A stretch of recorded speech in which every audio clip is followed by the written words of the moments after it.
रहीम। अस्सलाम वालेकुम। इस वीडियो में हम HEC हैट टेस्ट का पास्ट पेपर डिस्कस करेंगे जो कि 31 जनवरी 2021 को कंडक्ट किया गया था। तो चलिए जी स्टार्ट करते हैं। पहला सवाल है find the value of n by m if 9m is equal to 4n। इसका सोल्यूशन देखते हैं। हमारे पास जी है 9m is equal to 4n which implies 4n is equal to 9m। तो मतलब n is equal to 9 by m divide by 4। सही। हमने क्या मालूम करा, n बाई m मालूम करना है। तो n by m is equal to 9 by 4। तो this is the answer of this question. इधर हमारे पास 9 बाई m जो आ गया वो हमारे पास 9 बाई 4 आ गया। नेक्स्ट सवाल जी, the age of Suhail, Afzal and Bilal are 17, 16 and 12। If the Aslam age is included, then the average of ages increases by 5. What is Aslam age? कि हमें एवरेज का फार्मूला पता है कि average is equal to sum of elements divided by the number of elements. सही है। Average is equal to sum of elements. इस case में एलिमेंट्स क्या है, एजेस हैं, तो sum of ages divide by number of ages. सही है, या नंबर ऑफ पर्सनस या जो भी है। सही है। इधर हमारे पास 3 पर्सनस हैं और उनके सम क्या है जी, एवरेज सम हम करेंगे तो हमारे पास 17 प्लस 16 प्लस 12 आ जाएगा। और ये 3 बंदे हैं, सुहेल, अफजल एंड बिलाल, तो डिवाइड बाई 3 कर लेंगे तो ये 17 प्लस 16 33 आता है, 33 प्लस 12 45 आता है। तो ये 45 डिवाइड बाई 3 यानी 15 आ जाएगा। तो इनका, इन तीनों का जो एवरेज है सुहेल, अफजल एंड बिलाल का, वो हमारे पास 15 है। सही है। अब वो कह रहा है कि अगर उसमें असलम का की एज भी शामिल हो जाए फिर जो एवरेज है वो 5 से इंक्रीज़ होगा। देखिए पहले 5 थी, अगर असलम एज शामिल हो जाए तो फिर हमारे पास जो न्यू एवरेज है, तो मैं कह लेता हूँ जी न्यू एवरेज वो क्या होगी, वो 15 प्लस 5 20 हो जाएगी, क्योंकि वो 20 इंक्रीज़ हो गई जब असलम की एज शामिल हो गई। अगेन एवरेज का जो फार्मूला है वो क्या होगा कि जी sum of all the ages, तो sum of all the ages divide by the number of elements, जो कि इधर नंबर ऑफ पर्सनस है जो कि 4 है। तो इधर मैं सम ऑफ नंबर ऑफ एलिमेंट्स की जगह 4 लिख दूंगा। अब एवरेज कितनी हो गई है, वो 20 हो गई है। तो इस एवरेज की जगह मैं इधर जाके 20 लिख दूंगा। तो मतलब ये है कि sum of all ages is equal to, जब इधर मैं 20 लिख दूंगा, इधर इधर जाके मैं 20 लिख दूंगा तो 4 मल्टीप्लाई बाई 20 मेरे पास जो सम ऑफ एजेस आ जाएंगे वो 80 आ जाएंगे। तो इन चारों के सम ऑफ एजेस कितने हैं, वो 80 है। अब हमें इन तीनों के एजेस पता है 17, 16 और 12, जो कि मिलकर 45 बनते हैं। तो सिर्फ असलम की एज रह गई है जो कि हमने फाइंड करनी है। तो हमने 80 माइनस जो इनकी सम ऑफ एजेस तीनों के, वो हमने इससे 80 से माइनस करना है। तो हमारे पास जो आंसर आ जाएगा वो 35 है। तो कहने का मतलब है कि असलम की जो एज है वो 35 ईयर्स है। नेक्स्ट सवाल की तरफ बढ़ते हैं। Find the sum of the following sequence of numbers. अच्छा, सीक्वेंस ऑफ नंबर जब आ जाए अर्थमेटिक प्रोग्रेशन का, अर्थमेटिक प्रोग्रेशन उसको कहते हैं जहाँ पे दो नंबर के दरमियान सीक्वेंस में डिफरेंस है। आप देखें इसमें जो डिफरेंस है वो 10 है। इधर थ्रू आउट हमारे पास जो डिफरेंस है वो हमारे पास 10 है। तो ये एक अर्थमेटिक प्रोग्रेशन है। और अर्थमेटिक प्रोग्रेशन सम का फाइंड करने के दो फार्मूले हैं। एक हमारे पास ये फार्मूला है n divide by 2a1 plus n minus 1d। एक दूसरा फार्मूला है जी, ये एक फार्मूला हो गया। एक दूसरा फार्मूला है जी n divide by 2a1 plus an। सही है। इधर हमारे पास a1 जो है वो फर्स्ट एलिमेंट है, d डिफरेंस है जो कि 10 है। सही है। इस तरह से हमारे पास ये भी a1 फर्स्ट एलिमेंट है, an लास्ट एलिमेंट है। तो इन दोनों में से कोई भी फार्मूला आप यूज़ करके इसको फाइंड कर सकते हैं। चले हम दूसरा फार्मूला यूज़ करते हैं। तो S N is equal to N divide by 2। अब टोटल जो है वो 1000 है और डिफरेंस 10 है, तो जाहिर सी बात है नंबर ऑफ़ एलिमेंट्स हमारे पास 10 होंगे। एन डिनोट करता है नंबर ऑफ़ एलिमेंट्स को या नंबर ऑफ़ नंबर्स को, तो वो हमारे पास कितने हैं, वो हमारे पास 100 है। a1 हमारे पास 10 है और an हमारे पास ये 1000 है, जो कि इस सीक्वेंस का लास्ट टर्म है। सही। तो ये 50 इंटू 1010 आ जाएगा। तो इसको जब हम सॉल्व करेंगे तो हमारे पास जिसका जो आंसर आएगा वो ये आंसर इसका आ जाएगा। तो ये इसका सम ऑफ जो है, सम ऑफ इस सीरीज़ का आंसर है 50,500। सही। तो आप इस फार्मूले को भी यूज़ करके कर सकते हैं, आप इस फार्मूले को भी यूज़ करके इसको फाइंड कर सकते हैं। नेक्स्ट सवाल है find the value of x if 20 by x plus 16 by x is equal to 12। तो देखें 20 by x 20 divide by x plus 16 divide by x is equal to 12 है। सही है, डिनोमिनेटर में दोनों में x है तो नोमिनेटर को मैं डायरेक्टली ऐड कर सकता हूँ। 20 प्लस 16 हमारे पास 36 आता है। तो 36 divide by x is equal to 12 which implies 36 divide by 12 is equal to x. और 36 डिवाइड बाई 12 हमारे पास 3 आता है। तो इसका मतलब यह है कि 3 is equal to x which implies that x is equal to 3। तो x की जो वैल्यू हमने फाइंड की वो हमारे पास 3 आ गई। सही है, इसका जो राइट आंसर है वो हमारे पास 3 है। नेक्स्ट सवाल की तरफ बढ़ते हैं जी। Complete the sequence. अच्छा, सीक्वेंस में पहला जो हमारे पास इसमें अब आप डिफरेंस देखें कि नेक्स्ट टाइम हमारे पास कौन सा आता है। पहले 2 और 3 में कितना डिफरेंस है जी। 2 3 में आप डिफरेंस देखें तो हमारे पास 1 का डिफरेंस है। फिर हम देखते हैं जी कि 3 7 में हमारे पास कितना डिफरेंस है। सही है, 2 3 में 1 का डिफरेंस है। 3 7 में जो डिफरेंस है वो हमारे पास जी 4 है। इसी तरह 7 और 23 में जो डिफरेंस है वो हमारे पास 16 है। तो मतलब अगर देखें तो ये 1 को मैं ऐसे भी लिख सकता हूँ 4 पावर 0। ये हमारे पास 4 पावर 1 हो गया, ये 4 पावर 2 हो गया, यानी 4 स्क्वायर हो गया। तो अब इसके बाद जो टर्म आएगा उसमें जो डिफरेंस होगा वो 4 पावर 3 होगा, वो 4 क्यूब होगा। और हमें पता है कि 4 क्यूब इक्वल होता है 64। मतलब ये कि ये जो नंबर है 23, इसका अगला नंबर जो होगा उसका जो डिफरेंस है वो 64 होगा। तो हमें क्या करना पड़ेगा कि हमें इस 64 को इस 23 के साथ ऐड करना पड़ेगा। तो we are going to add 23 plus 64, this comes out to be the 87। तो इसका जो अगला नंबर है वो 87 है, क्योंकि इधर हमारे पास जो डिफरेंस है वो 4 पावर 0 है, इधर 4 पावर 1 है, इधर 4 पावर 2 है। तो इधर हमारे पास डिफरेंस 4 पावर 3 होगा, जिससे हमारे पास 87 आंसर आएगा। नेक्स्ट सवाल, the train travel 6000 kilometre from Karachi to Lahore in 22 hours. On return the train took 28 hours because of engine failure, find the average speed. अच्छा, एवरेज स्पीड फाइंड करने के लिए अगेन आपको क्या करना पड़ेगा कि total distance covered divide by total time taken. सही है, तो टोटल डिस्टेंस जितना भी कवर्ड हो वो आप फाइंड करें, टोटल टाइम टेकन आप फाइंड करें। सही है, अब टोटल डिस्टेंस कितना होगा जी। एक साइड पे जो रास्ता है वो 6000 है कराची से लाहौर तक, और वापस ऑन रिटर्न में भी वही 6000 होगा। जो टोटल डिस्टेंस है वो हमारे पास आ जाएगा जी 12000 किलोमीटर। अब टोटल टाइम हमने मालूम करना है, तो एक साइड पे उसने 22 घंटे लिए। सही है, दूसरे साइड पे उसने 28 घंटे लिए। तो 22 प्लस 28, तो ये 12000 डिवाइड बाय हमारे पास 50 hours, 12000 kilometre divide by 50 hour होगा। सही है, तो ये 0 और 0 आपस में कट जाएंगे। सही है, और ये 5 1 हमारे पास जो है वो 24 120 आता है। तो ये इसका आंसर हमारे पास 240 आता है। तो जो ट्रेन की स्पीड थे वो हमारे पास 240 किलोमीटर पर आवर थी। सही है, जो एवरेज स्पीड थी वो हमारे पास वो 240 किलोमीटर पर आवर है। सही है, total distance divide by total time taken से ये एवरेज स्पीड हमारे पास आ गई। The cost of n books is r rupees. अच्छा, n बुक्स की जो प्राइस है वो हमारे पास कितनी रुपीज़ है, वो r रुपीज़ है। अब वो कह रहे हैं find the cost of m books. m कोई भी हो सकता है, r भी कुछ भी हो सकता है, n भी कुछ हो सकता है। तो n बुक्स की अगर r रुपीज़ है तो 1 बुक का कितना होगा। 1 बुक का जाहिर सी बात है जो प्राइस होगा वो r बाई n रुपीज़ होगी। सही है, अब m बुक्स की कितनी होगी। m बुक की जो भी प्राइस होगी वो हमारे पास again r by n multiply by m होगी। सही है, तो मतलब m r बाय n। तो इसका जो राइट आंसर है find the cost of n books, वो हमारे पास क्या होगा, वो m r बाय n होगा। तो m बुक्स का जो प्राइस है वो हमारे पास m r divide by n rupees है। इसका right answer m r divide by n है।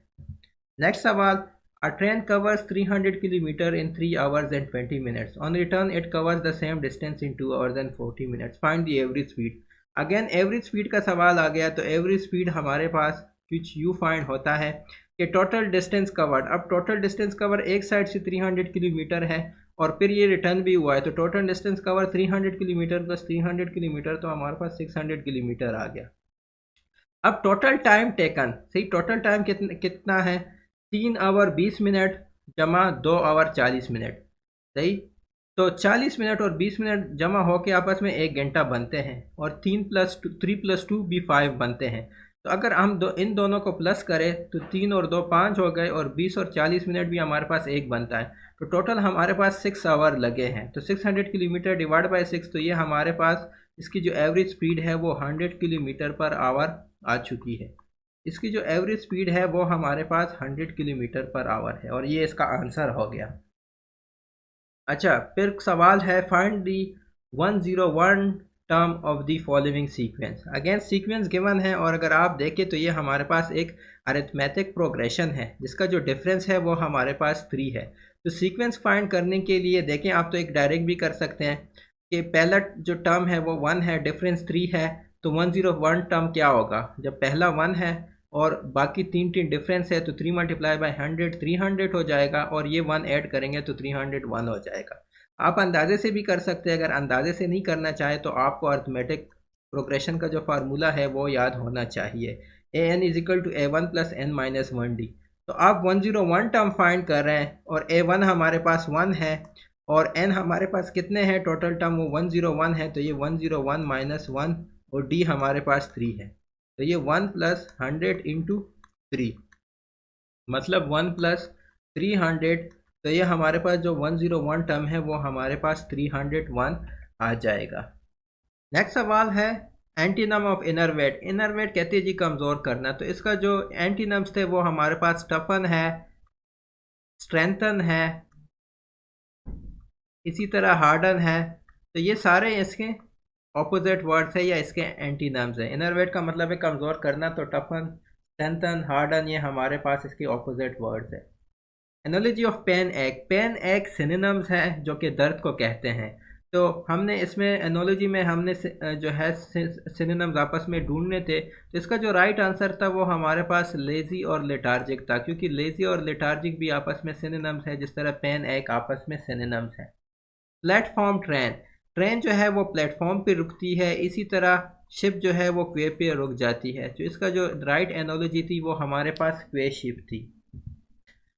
Synonym of फुलसम। जी फुलसम कहते हैं जी किसी चीज़ का मिकदार ज़्यादा होना। तो इसके जो सिनोनिम्स है वो हमारे पास एबंडेंट है एक सिनोनिम, एबंडेंट, इसी तरह प्रोफ्यूज है, इसी तरह एक्सेसिव है, इसी तरह एक्सटेंसिव है, एक्सट्रेवेगेंट है। तो ये सारे जो है इसके सिनोनिम्स है, इसमें से कोई भी आ जाए तो वो सारे इस। नेक्स्ट सवाल है how many feet are there in 4.5 metres when 1 metre = 3.281 feet. सही। तो 1 मीटर हमारे पास 3.281 फीट के बराबर है, तो 4.5 मीटर्स कितनी फीट के बराबर है? जाहिर सी बात है 4.5 मीटर हमारे पास बराबर होगा 4.5 × 3.281। सही। तो इन दोनों को मैंने इसको मल्टीप्लाई करना है, तो ये हमारे पास फिर फीट आ जाएगा। तो सिंपल आपने इन दोनों को मल्टीप्लाई करना है, और जब भी आप दो डेसिमल प्लेसेस को मल्टीप्लाई करते हैं उसमें से जो ज़्यादा लंबा डेसिमल है उसको आप पहले लिखा करें। तो मैं 3.281 को पहले लिखता हूँ, और इसको अब मैं मल्टीप्लाई करने जा रहा हूँ। सही है। पहले 5 से मल्टीप्लाई करना है। 5 × 1 = 5 आता है, 5 × 8 = 40 आता है। तो मैं इधर 4 लिख दूंगा, इधर मैं 0 लिख दूंगा, इधर मैं 4 लिख दूंगा। 5 × 2 = 10 आता है, 10 + 4 हमारे पास 14 होता है। तो इधर मैं 4 लिख दूंगा, इधर मैं 1 लिख दूंगा। 5 × 3 = 15 आता है, 15 + 1 हमारे पास 16 आ गया। इधर फिर मैं क्रॉस लगाऊंगा, और अब मैं 4 से इनको मल्टीप्लाई करूंगा। सही है। तो ये अब मैं काट लूंगा। 4 × 1 = 4 आता है, तो इधर मैं 4 लिख दूंगा। 4 × 8 = 32 आता है, तो इधर मैं 2 लिख दूंगा, और इधर मैं 3 लिख दूंगा। 4 × 2 = अगेन 8, 8 + 3 हमारे पास 11 है, तो इधर मैं 1 लिख दूंगा, और इधर भी 1 लिख दूंगा। सही। उसके अलावा हमारे पास 4 × 3 = 12 आता है, और 12 + 1 हमारे पास 13 होता है। तो ये सब कुछ मैंने लिख दिया। अब मैंने इसको ऐड करना है। तो ये 5 हो गया, ये 4 हो गया, ये 6 हो गया, ये 7 हो गया, ये 4 हो गया, और ये 1 हो गया। अब मैंने डेसिमल प्लेसेस किधर लगाना है? तो देखिए ये जो डेसिमल प्लेसेस है राइट से, ये 3 नंबर्स पे हैं, और ये हमारे पास 1 नंबर पे है। तो 3 + 1, तो इन सबको मैंने जमा कर दिया। तो इधर से मैं राइट पे 4 डेसिमल प्लेसेस इधर राइट से आऊँगा। 3+1 4 होता है, तो इधर में आ गया, तो इसका जो मेरे पास आंसर है वो हमारे पास 14.7645 फीट आ गया। इसका जो आंसर है वो हमारे पास 14.7645 फीट है। नेक्स्ट सवाल, if 3x plus 9y is equal to 12 and 10x minus 18y is equal to 24, find the value of x and y। तो हमारे पास 3x plus 9y हमारे पास 12 की इक्वल है एंड 10x minus 18y हमारे पास 24 की equal है। सही।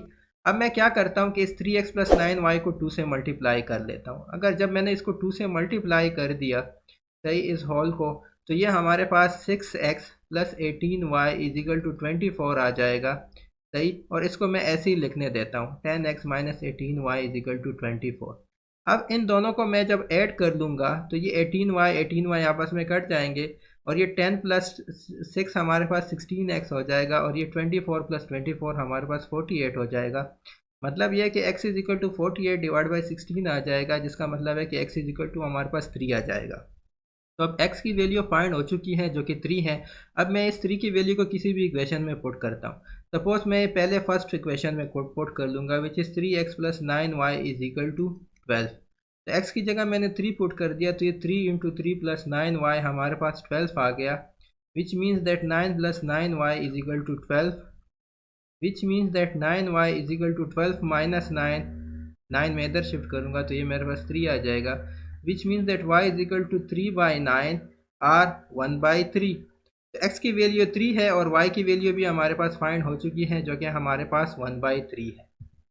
नेक्स्ट सवाल, a person sold property in 1 million. 1 million कितना होता है जी? 1 मिलियन में हमारे पास 6 जीरो होते हैं, तो 1 मिलियन इतने के बराबर होता है। ये हमारे पास 1 मिलियन है। The commission agent gets 10% commission and pays 12% of that commission as tax. Find the tax amount paid। अच्छा, टैक्स अमाउंट पेड हमने फाइंड करना है जो कि 12% ऑफ 10% ऑफ दिस 1 मिलियन है। सही है, 1 मिलियन में 6 जीरो होते हैं अगेन। तो 12% का मतलब ये 12/100, ऑफ का मतलब होता है मल्टीप्लिकेशन में मल्टीप्लाई, परसेंटेज में ऑफ का मतलब होता है मल्टीप्लाई। ये मैं अपने परसेंटेज वीडियोस में एक्सप्लेन कर चुका हूँ। परसेंट का मतलब है बाय 100, अगेन ऑफ, तो ये 100,000। अच्छा, ये 4 जीरो मैं इधर डायरेक्टली इनसे काट लूँगा। सही है, तो ये हमारे पास जी जो आंसर आ जाएगा वो 12,120 और ये हमारे पास और 2 जीरो, तो 12,000 हमारे पास इसका आंसर आ गया। टैक्स अमाउंट के पेड कितनी है? वो हमारे पास 12,000 है। तो इधर मैं लिख लूँगा कि tax amount paid is equal to 12,000 जो कि इसका आंसर है। नेक्स्ट सवाल, find the amount of profit at a rate of 10% if purchasing cost is 15,000। अच्छा, तो 10% हमारे पास प्रॉफिट है, 10% प्रॉफिट है और परसेंट का मतलब होता है बाय 100। तो हमने 10% फाइंड करना है 15,000 का। तो अगेन ये 2 जीरो इधर कट जाएंगे। सही है, और ये हमारे पास इसका जो आंसर आएगा वो 1500। तो इसका जो प्रॉफिट है वो हमारे पास कितना है? वो हमारे पास 1500 है। अगला सवाल है सिनोनिम ऑफ कोल थर्मल। तो देखिए, जो कोयला है वो हमें थर्मल एनर्जी देता है, इसी तरह हमारे पास जो वाटर है वो हमें हाइडल एनर्जी देता है। तो इसका जो राइट आंसर है वो वाटर हाइडल है। बुक पब्लिशर जी, बुक जो है वो पब्लिशर उसको पब्लिश करता है, इसी तरह फिल्म जो है वो प्रोड्यूसर उसको प्रोड्यूस करता है। तो इसका जो राइट आंसर था वो फिल्म प्रोड्यूसर था। Synonym of refute. रिफ्यूट कहते हैं जी तरदीद करना, या आप कहें कि जी मुस्तरद करना, या किसी बात को गलत साबित करना, किसी बात को झूठा साबित करना। तो ये सारे रिफ्यूट के मीनिंग्स हैं। सही। अब इसके क्या सिनोनिम्स हो सकते हैं? इसका हो सकता है सिनोनिम जी डिसप्रूव। सही। इसी तरह इसका सिनोनिम हो सकता है डिबंक, इसका सिनोनिम हो सकता है जी इनवैलिडेट। सही। तो ये सारे इसके सिनोनिम है, डिबंक, डिसप्रूव, इनवैलिडेट। सही, ये सारे इसके सिनोनिम हैं। नेक्स्ट, इमेशिएटेड। इमेशिएटेड का मतलब है कि नहायत ही कमज़ोर, बीमारी या भूख की वजह से कमज़ोर। तो मतलब बहुत ही ज़्यादा स्किनी आप उसे कह सकते हैं, या आप उसे बोनी कह सकते हैं। सही, या आप उसे कहते हैं कि बिल्कुल ही ढांचा स्केलेटल है। सही, इसी तरह आप उसको एक्सट्रीमली थिन भी कह सकते हैं। तो ये सारे सिनोनिम्स ऑफ इमेशिएटेड हैं। नेक्स्ट हमारे पास है अबेस। अबेस का मतलब है बेइज्जत करना, जलील करना, रुस्वा करना। सही। तो इसके जो सिनोनिम्स है वो हमारे पास ह्यूमिलिएट हो सकते हैं। सही। ह्यूमिलिएट इसका सिनोनिम है। इसी तरह बेलिटल इसका सिनोनिम है। इसी तरह डीमीन इसका सिनोनिम है। सही। इसी तरह डिग्रेड इसका सिनोनिम है। सही। इसी तरह डिसग्रेस इसका सिनोनिम है। इसी तरह लोअर लोअर करना, सही, जो कि डिग्रेड का ही सिनोनिम है, वो भी इसका सिनोनिम हो सकता है। तो ये सारे इसके सिनोनिम्स हैं। नेक्स्ट है एबिरेशन। एबिरेशन कहते हैं कि जी एबनॉर्मेलिटी को कहते हैं। तो इसके जो सिनोनिम्स होंगे वो एबनॉर्मेलिटी होंगे। सही। एबनॉर्मेलिटी। इसी तरह एनॉमली। एनॉमली भी इसका एक सिनोनिम होगा, जो कि खुद ही एबनॉर्मेलिटी को कहते हैं। इर्रेगुलरिटी इसका सिनोनिम हो सकता है। इर्रेगुलरिटी का सिनोनिम है। इसी तरह डिविएशन इसका सिनोनिम है। वेरिएशन इसका सिनोनिम है। सही। तो ये सारे के सारे इसके सिनोनिम्स हैं। नेक्स्ट सवाल है find the 71st term of the sequence for 710। तो देखिए ये हमारे पास फिर एक अरिथमेटिक प्रोग्रेशन है जिसका डिफरेंस हमारे पास 3 है, क्योंकि 7 - 4 भी 3 आता है, 10 - 7 भी 3 आता है। तो अब 71st टर्म फाइंड करने के लिए अगेन हम फार्मूला यूज़ करेंगे an = a1 + n - 1d। फिर ये जो d है ये इधर हमारे पास ये डिफरेंस है जो कि 3 के बराबर है। अब हमें 71 टर्म फाइंड करना है। a1 हमारे पास फर्स्ट टर्म है जो कि 4 है, तो इधर मैं लिख लूँगा कि a1 = 4। अब हमने 71 फाइंड करना है, तो a71 = a1 + 71 - 1 × d, जो कि हमारे पास 3 है। तो ये a1 हमारे पास 4 है और 71 - 1 हमारे पास 70 आ जाएगा और ये 3 से मल्टीप्लाई हो जाएगा। इसका जो आंसर है वो हमारे पास 214 आ जाएगा। इसका जो 71st टर्म है इस अरिथमेटिक प्रोग्रेशन का वो हमारे पास आता है जी 214। नेक्स्ट सवाल find the geometric mean of the numbers 2, 4 and 8। अच्छा, ज्योमेट्रिक मीन जब भी हम फाइंड करते हैं तो ज्योमेट्रिक मीन इक्वल है। फॉर एग्जांपल अगर मेरे पास 3 नंबर्स है x1, x2, x3, तो इसका जो ज्योमेट्रिक मीन है वो इक्वल है number of numbers which is n and multiplication of all the numbers, x1, x2, x3 का मल्टीप्लिकेशन। इधर हमारे पास x1 2 है, x2 4 है और x3 8 है, और जो n हमारे पास है वो हमारे पास 3 है। तो x हमारे पास ज्योमेट्रिक मीन है, तो x = 3 और n का मल्टीप्लिकेशन 2 × 4 × 8। तो अगेन क्यूब रूट, और 2 × 4 से 8 आता है, 8 × 8 से 64 आता है। तो 64 का क्यूब रूट, तो मतलब हम लिख सकते हैं कि जी 64 जो है वो 4 क्यूब के बराबर होता है। तो 4 क्यूब × 1/3 हो गया, तो ये हमारे पास 4 आ गया। तो इसका जो ज्योमेट्रिक मीन है वो हमारे पास उसका आंसर है 4। नेक्स्ट सवाल, 8 इज़ 5% ऑफ व्हाट नंबर। देखिए अगर आपने मेरे परसेंटेज की वीडियो देखी है तो उसमें मैंने सारे ट्रिक्स बताए हुए हैं कि जब भी हमारे पास इज़ आ जाए तो उसको आपने मैथमेटिकली ट्रांसलेट करना है इक्वल से। इसी तरह आपके पास जब भी व्हाट आ जाए तो आपने उसको ट्रांसलेट करना है जी एक्स से। इसी तरह जब परसेंटेज आ जाए तो उसका मतलब होता है डिवाइड बाय 100। तो ये चीज़ें हम यूज़ करके इसको सॉल्व कर सकते हैं। 8 इज़, तो मतलब 8 = इसका मतलब = 5% तो 5/100, क्योंकि परसेंटेज मतलब होता है डिवाइड बाय 100। ऑफ का मतलब होता है जी मल्टीप्लिकेशन, ऑफ का मतलब होता है जी मल्टीप्लाई। इधर मैं मल्टीप्लाई लिख दूंगा ऑफ व्हाट नंबर, तो एक्स व्हाट को हम कह देते हैं जी एक्स। तो ये हमारे पास आ गया 5x / 100, क्योंकि ये जो टर्म है ये मल्टीप्लिकेशन है। तो 800 = 5x, तो x = 800 / 5, जो कि हमारे पास 5 1 5 5 जो है कितने दफ़ा आता है 5 16 हमारे पास 5 16 हमारे पास 80 आता है, और ये 0 इसके साथ आ जाएगा, तो ये हमारे पास 160 हो जाएगा। सही। तो इसका जो आंसर है वो हमारे पास 160 है। नेक्स्ट सवाल, व्हाट इज़ 7/8 ऑफ 96। सही। तो व्हाट इज़ 7, व्हाट आ गया, व्हाट का मतलब होता है जी एक्स, इसका मतलब होता है = 7/8 है, ऑफ का मतलब होता है मल्टीप्लिकेशन। सही है। तो x को हम ट्रांसलेट करते हैं, x = 7/8 × 96। अब ये देखिए 8 1 8 आता है और 8 12 हमारे पास जो है वो 96 आता है। तो 7 × 12 अगर हम करेंगे तो हमें पता है कि 7 10 70 होता है, और उसके बाद 77 आ जाएगा और 84 आ जाएगा। तो 7 12 हमारे पास 84 आता है। तो इसका जो राइट आंसर है वो हमारे पास 84 है। नेक्स्ट सवाल, what is the sum of the following sequence 5, 10, 15, 5000। Again ये एक अरिथमेटिक प्रोग्रेशन है। ये क्या है? ये एक अरिथमेटिक प्रोग्रेशन है। सही। अब हमने इसका सम फाइंड करना है। पहली बात कि इसका डिफरेंस कितना है, तो अगर आप डिफरेंस देखें तो हर एक डिजिट के, दो डिजिट्स के दरमियान जो डिफरेंस है वो 5 है। 5 10 के दरमियान 5 है, 10 15 के दरमियान 5 है। तो जो डिफरेंस है डी वो हमारे पास 5 है। इसी तरह हमारे पास जो A1 है, फर्स्ट टर्म है, वो हमारे पास 5 है, और जो लास्ट टर्म है AN वो हमारे पास 5000 है। सही है।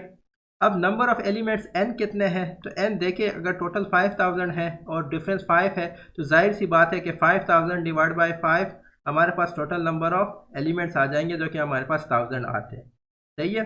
तो अब इसको सॉल्व करने के लिए मैं सिंपली इसका फार्मूला लिखूंगा कि Sn is equal to n divide by 2 A1 plus AN। सही। अब सब कुछ मुझे फाइंड है, A1 भी फाइंड है, AN भी फाइंड है, N भी फाइंड है, तो इसको मैं सब्स्टिट्यूट कर सकता हूँ। तो 1000 डिवाइड बाई 2 इंटू 5 प्लस 5000,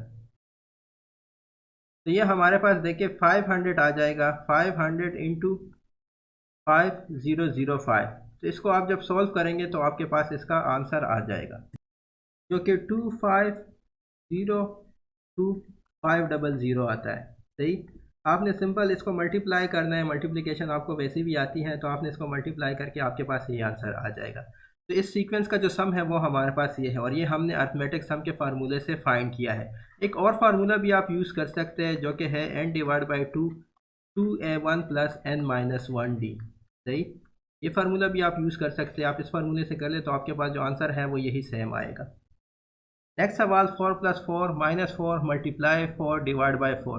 तो देखिए इसमें हमने बोर्ड मास का फार्मूला लगाना है। बोर्ड मास जो कि हमारे पास है ब्रैकेट, और स्टैंड करता है ऑफ को, bracket of division, multiplication, addition और सब्ट्रैक्शन। सही। तो ये हमें जो बताता है कि पहले हमने कौन सा इवैल्यूएट करना है, तो वो हमने बोर्ड मास के फार्मूले से करना है। तो पहले हमने डिवीजन करनी है, फिर मल्टीप्लिकेशन, फिर एडिशन, उसके बाद सब्ट्रैक्शन करनी है। अगर ब्रैकेट होगा तो ब्रैकेट सबसे पहले करनी है, ब्रैकेट नहीं है तो पहले हमने डिवीजन करनी है। तो इसको मैं सॉल्व करूँगा, तो बाकी मैं वैसे ही लिख लेता हूँ, पहले मैं डिवीजन कर लेता हूँ। ये 4 डिवाइड बाई 4, तो पहले हम डिवीजन कर लेते हैं। 4 डिवाइड बाई 4 हमारे पास 1 आ गया। नेक्स्ट हमने क्या करना है कि हमने मल्टीप्लिकेशन करनी है, तो हमने 4 मल्टीप्लाई बाई 1 करना है। तो इस 4 प्लस 4 को मैं इधर लिख लेता हूँ, माइनस को भी वैसे लिख लेता हूँ। 4 मल्टीप्लाई बाई 1 हमारे पास 4 आ गया। अब उसके बाद हमने क्या करना है कि उसके बाद हमने एडिशन करनी है। तो 4 प्लस 4 हमने करना है, तो 8 माइनस 4। सही। उसके बाद सब्ट्रैक्शन रहती है, तो हमने सब्ट्रैक्शन कर ली, तो हमारे पास 4 आंसर आ गया। तो इसका जो आंसर है वो हमारे पास 4 आएगा, और वो हमने बोर्ड मास के तरीके से किया है। सही है। प्रेसिडेंस ऑफ ऑपरेटर जैसे कहते हैं कि पहले आपने कौन सा ऑपरेटर इवेल्युएट करना है, उसके बाद आपने कौन सा ऑपरेटर इवेल्युएट करना है। अच्छा, नेक्स्ट सवाल है, if f of x is equal to 2x square minus 2x minus 1 find f of minus 1। तो सिंपली आपने इसमें x की जगह इस माइनस 1 को रिप्लेस करना है। तो f ऑफ माइनस 1 आपकी जगह, आपके लिए हो जाएगा, x की जगह आप माइनस 1 रिप्लेस करें, 2 minus 1 whole square minus 2 into minus 1 minus 1। तो ये हमारे पास 2 माइनस 1 स्क्वायर हमारे पास 1 आता है, और ये प्लस 2 आ जाएगा, और ये माइनस 1 आ जाएगा। तो 2 प्लस 2 और माइनस 1, तो ये हमारे पास 2 प्लस 2 4 आता है, और माइनस 1 3 आ जाएगा। तो इसका जो राइट आंसर है वो हमारे पास 3 है। नेक्स्ट सवाल, a student scores 50 60 70 and 0 on 4 subjects, find his average score. तो एवरेज निकालने के लिए एवरेज पे मेरे पूरी वीडियो है। एवरेज क्या होता है? Sum of elements divide by number of elements. तो 50 plus 60 plus 70 plus 0 divide by number of elements कितने हैं, सब्जेक्ट्स कितने हैं, वो 4 है। तो ये हमारे पास देखिए 50 प्लस 60 जो है वो हमारे पास 110 हो गया, प्लस 70 180 हो गया। तो 180 डिवाइड बाय 4 जो कि हमारे पास 45 आता है इसका आंसर। नेक्स्ट सवाल, if x is equal to minus 2 find f of x is equal to x square minus 2x plus 4। तो अब x की जगह सिर्फ सिंपल मैंने माइनस 2 को पुट करना है। तो f इंटू माइनस 2 इक्वल हो जाएगा minus 2 whole square minus 2 into minus 2 plus 4। तो ये 4 और ये भी प्लस 4 हो जाएगा, और ये प्लस 4। तो इसका जो राइट आंसर होगा वो हमारे पास क्या होगा, वो हमारे पास 12 आ जाएगा। f into minus 2 is equal to 12। Next हमने एनोलॉजी फाइंड करनी है फ्रेजाइल क्रैक। तो जो चीज़ फ्रेजाइल होती है वो जल्दी से क्रैक हो सकती है। इसी तरह जो चीज़ जो प्लाइबल होती है वो जल्दी से हमारे पास बेंड हो सकती है। तो इसका जो राइट आंसर था वो प्लाइबल बेंड था। एनोलॉजी ऑफ ट्रैफिक रोड, देखिए ट्रैफिक रोड पे चलता है, इसी तरह ब्लड जो है वो वेंस में चलता है। तो इसका जो राइट आंसर था वो ब्लड वेंस था। इसकी जो एनोलॉजी थी वो ब्लड वेंस थी। एनोलॉजी ऑफ कूल कोल्ड, ये वर्ड्स आपस में सिनोनिम है। तो इसकी जो एनोलॉजी थी वो हमारे पास ब्यूटीफुल और प्रीटी थी। सही है, ब्यूटीफुल प्रीटी वो भी आपस में सिनोनिम्स है। सही, जिस तरह कूल कोल्ड आपस में सिनोनिम्स है, इसी तरह ब्यूटीफुल प्रीटी आपस में सिनोनिम्स है। Antonym of hatred, antonym of hatred love हो सकता है, अफेक्शन हो सकता है, सही, लाइकिंग हो सकती है। तो ये सारे के सारे इस हेट्रेड के एंटीनम्स हैं, ऑपोजिट वर्ड्स हैं।